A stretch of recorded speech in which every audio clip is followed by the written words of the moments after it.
कि बांग्लादेश की आवाम ने शेख हसीना वाजिद का तख्ता उलट दिया।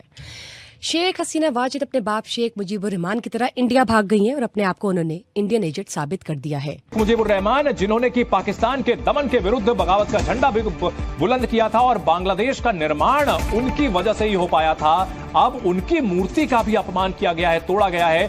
बहुत ही शर्मनाक स्थिति कही जा सकती है। और ऐसा कि पाकिस्तान को सीखना होगा सबक बांग्लादेश के हालात से। सिर्फ ये बात क्यों की जा रही है?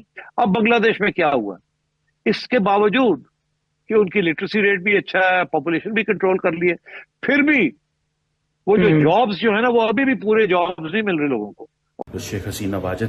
जय हिंद दोस्तों आप देख सकते हैं भारत के पड़ोसी देश बांग्लादेश में क्या हाल हुआ है। वहाँ पे जो सेना है उसने तख्ता पलट कर दिया है लोगों के साथ में मिलकर, और साजिश रची गई है। शेख हसीना को देश से बाहर निकाल दिया गया है और उन्हें भारत के बहुत ही जद्दोजहद से उन्होंने भारत तक सुरक्षित पहुंचाया है। इस पर वहाँ के लोगों की प्रक्रिया आ रही है कि शेख हसीना भारत की एजेंट है। उनके बाप भी वहाँ से पहले वहीं भागे थे, जो उनके फादर थे, और ये भी वहीं भाग रही थी। ये कोई गलत नहीं होता है। इस स्थिति में कोई भी देश पड़ोसी अगर एस्टेब्लिश है तो उन्हें मदद कर सकता है। पाकिस्तान तो जा नहीं सकती क्योंकि पाकिस्तान ने से अलग हुई थी, और नेपाल तो ऐसे ही छोटा कंट्री है, और भूटान में ऐसे ही युद्ध चल रहा है, तो इसलिए वो भारत में आना बेहद अच्छा समझी और भारत से उनके रिश्ते अच्छे हैं।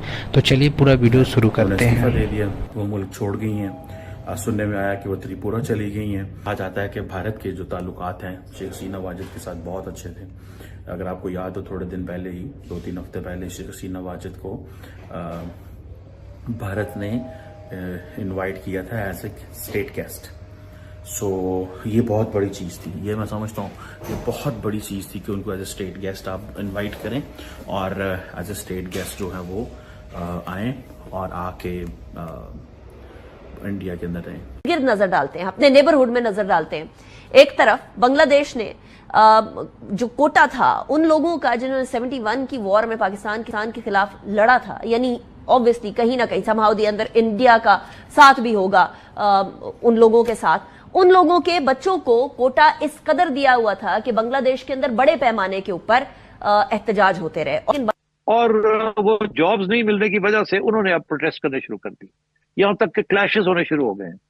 अब आप सोचिए कि बांग्लादेश के अंदर जहां इतनी ग्रोथ हो रही है, जहां नौकरियां क्रिएट हो रही हैं, एक्सपोर्ट्स बढ़ रहे हैं, पॉपुलेशन कंट्रोल में है, तालीम बढ़ रही है, वहां अगर ऐसे हालात हो रहे हैं, श्रीलंका में 99% तालीम है, 99% लिटरेसी है, और वहां भी आपने देखा राइट शुरू हो गए।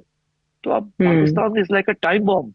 यहाँ तो इतने छोटे छोटे बॉम्ब्स, टाइम टिक टिक टिक टिक हो रहा है पॉपुलेशन एजुकेशन का। अब मुझे बताएं, जब एजुकेशन का बॉम्ब चल रहा है, हमारे यहाँ हालत यह है कि बीए की डिग्री बंदा एक सेंटेंस नहीं लिख सकता। कि बांग्लादेश में आर्मी आने वाली है, बांग्लादेश में मिलिट्री कू अंडरवे। मिलिट्री कू हो सकता है, इसकी वजह यह है कि बांग्लादेश की शेख हसीना ने रिजाइन कर दिया है, स्टेप डाउन हो गई हैं, और कहा जा रहा है fleas to India.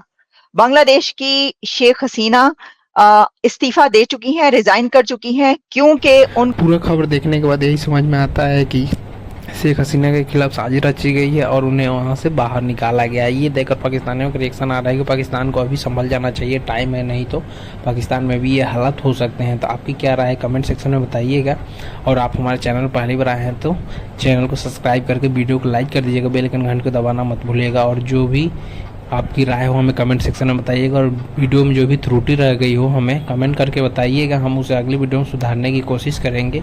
IB news पे आपका स्वागत है। जय हिंद, जय भारत दोस्तों।